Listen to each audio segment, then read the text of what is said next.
ನಮಸ್ಕಾರ ಸರ್. ಇವತ್ತು ಯುಗಾದಿ ಹಬ್ಬ ವಿಶೇಷವಾಗಿ ಹಿಂದೂಗಳಿಗೆ ಒಂದು ಐತಿಹಾಸಿಕ ಹಬ್ಬ. ಇವತ್ತಿನ ದಿವಸ ನೀವು ಜನತೆಗೆ ಏನು ಹೇಳ್ಬೋದು, ಹಿಂದೂ ಸಮಾಜಕ್ಕೆ ದೈನಂದಿನ ಜೀವನದ ಬದುಕಿನ ಒಂದು ಹೊಸ ಆಯಾಮವನ್ನು, ಒಂದು ಹೊಸ ದೃಷ್ಟಿಕೋನವನ್ನು ಸೃಷ್ಟಿ ಮಾಡುವಂಥ ಶಕ್ತಿಯನ್ನು ಹಿಂದೂ ಸಮಾಜಕ್ಕೆ ಧಾರೆ ಎತ್ತಿದ್ದೀರಿ. ಇವತ್ತು ನೀವು ಏನು ಹೇಳ್ಬೋದು?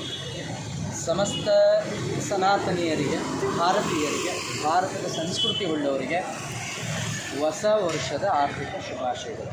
ನಮ್ಮ ಹೊಸ ವರ್ಷ ಯುಗಾದಿ ಶುಭಾಶಯಗಳನ್ನು ಕೋರ್ತಾ ನಾನು ಎಲ್ಲರಲ್ಲಿ ಮನವಿ ಮಾಡೋದೇನು ಅಂದರೆ, ಅವ್ಯಕ್ತವಾಣಿಯ ಪರವಾಗಿ ನಾನು ಎಲ್ಲರಲ್ಲಿ ಮನವಿ ಮಾಡೋದು ಹಿಂದೂಗಳಲ್ಲಿ, ಇವತ್ತು ರಾಜ್ಯಾದ್ಯಂತ ನಾನು ರಾಜ್ಯಕ್ಕೆ ಹೋರಾಟಗಾರ. ಹಾಗಾಗಿ ನನ್ನ ಮೀಸಲು ಕ್ಷೇತ್ರದಲ್ಲಿ ನಾನು ಮಾತಾಡ್ತೇನೆ, ನನ್ನ ಕಾರ್ಯವ್ಯಾಪ್ತಿಯಲ್ಲಿ ನಾನು ಮಾತಾಡ್ತೇನೆ. ನನ್ನ ಕಾರ್ಯವ್ಯಾಪ್ತಿ ರಾಜ್ಯ ಇರೋದರಿಂದ ರಾಜ್ಯದ ಎಲ್ಲ ಜನರಲ್ಲಿ ನಾನು ಕೇಳ್ಕೊಳ್ತಾ ಇದ್ದೇನೆ. ಮತ್ತು ನನ್ನ ಭಾಷೆ ರಾಜ್ಯ ಭಾಷೆ ಆಗಿರೋದ್ರಿಂದ ನಾನು ಈ ಭಾಷೆ ಯಾರ್ಯಾರಿಗೆ ಅರ್ಥ ಆಗ್ತಾ ಇದೆಯಲ್ಲ ಅವರಲ್ಲಿ ಕೇಳ್ಕೊಳ್ತಾ ಇದ್ದೇನೆ. ದಯವಿಟ್ಟು ಯುಗಾದಿ ಹಬ್ಬದ ದಿನ ಪ್ರತಿಯೊಬ್ಬರು ನಿಮ್ಮ ವ್ಯಾಪಾರ ವಹಿವಾಟುಗಳನ್ನು ನಿಮ್ಮವರಲ್ಲೇ ಮಾಡಿ, ಮತ್ತು ಮುಂದಿನ ಯುಗಾದಿ ಹಬ್ಬದ ಮರುದಿನ ಮಾಡುವ ವರ್ಷತೊಡುಕು ಅಂತ ಏನು ಮಾಡಿ ನೀವು ಮಾಂಸವನ್ನು ಖರೀದಿ ಮಾಡಿ ವರ್ಷತೊಡುಕು ಮಾಡ್ತೀರಿ. ದಯವಿಟ್ಟು ಮಾಂಸವನ್ನು ಮತ್ತೊಬ್ಬನಿಗೆ ಆಲ್ರೆಡಿ ಮತ್ತೊಂದು ಪಂಥದ ದೇವರಿಗೆ ಆಲ್ರೆಡಿ ಅರ್ಪಿಸಿರ್ತಕ್ಕಂಥ, ಅಂದರೆ ಹಲಾಲ್ ಆಗಿರುವಂತಹ ಮಾಂಸವನ್ನು ತಂದು ನಿಮ್ಮ ಹಿರಿಯರಿಗೆ, ನಿಮ್ಮ ಪೂರ್ವಿಕರಿಗೆ ಅರ್ಪಿಸಬೇಡಿ.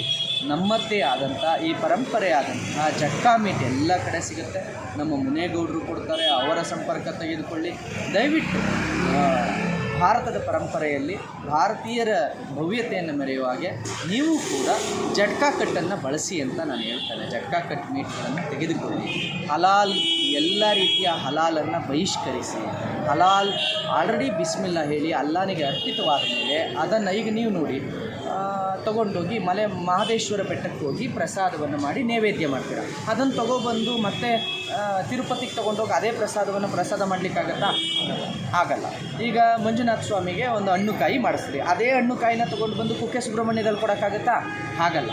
ಹೀಗಿದ್ದ ಮೇಲೆ ಪಂಥದ್ದೇ ಅಲ್ಲದ ಗೋಮಾಂಸ ಭಕ್ಷಣೆಯನ್ನೇ ಮಾಡುವಂತಹ, ನಾವು ಪೂಜಿಸುವ ಗೋವನ್ನು ಕಡಿದು ತಿನ್ನುವಂಥ ಒಂದು ಸಮುದಾಯ ಅಲ್ಲಾನಿಗೆ ಅರ್ಪಿಸಿರುವಾಗ, ಅದನ್ನು ಅಲ್ಲಾನಿಗೆ ಅರ್ಪಿಸಿರುವಾಗ ಆ ಮಾಂಸವನ್ನು ಮುಸಲ್ಮಾನರಿಂದ ನೀವು ಮಾಂಸವನ್ನು ತೆಗೆದುಕೊಂಡು ಬಂದು ನಿಮ್ಮ ದೇವರಿಗೆ, ನಿಮ್ಮ ಪೂಜ್ಯರಿಗೆ ಹೇಗೆ ಅರ್ಪಿಸ್ತೀರಾ?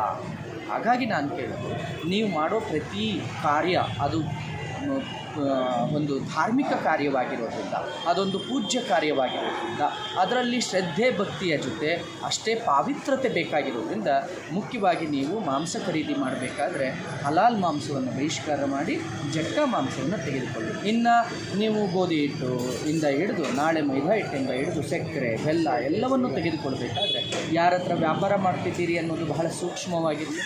ಗೋವಿನ ಹತ್ಯೆಗೆ ನಿಮ್ಮ ಹಣ ಹೋಗಬಾರ್ದು. ಯುಗಾದಿ ಒಂದು ನೀವು ಹಣ ಕೊಟ್ಟು ಗೋ ಹತ್ಯೆಯನ್ನು ಬೆಂಬಲ ಮಾಡಬೇಡಿ. ಹಲಾಲ್ ಪ್ರಾಡಕ್ಟ್ಗಳನ್ನು ಬಹಿಷ್ಕಾರ ಮಾಡಿ.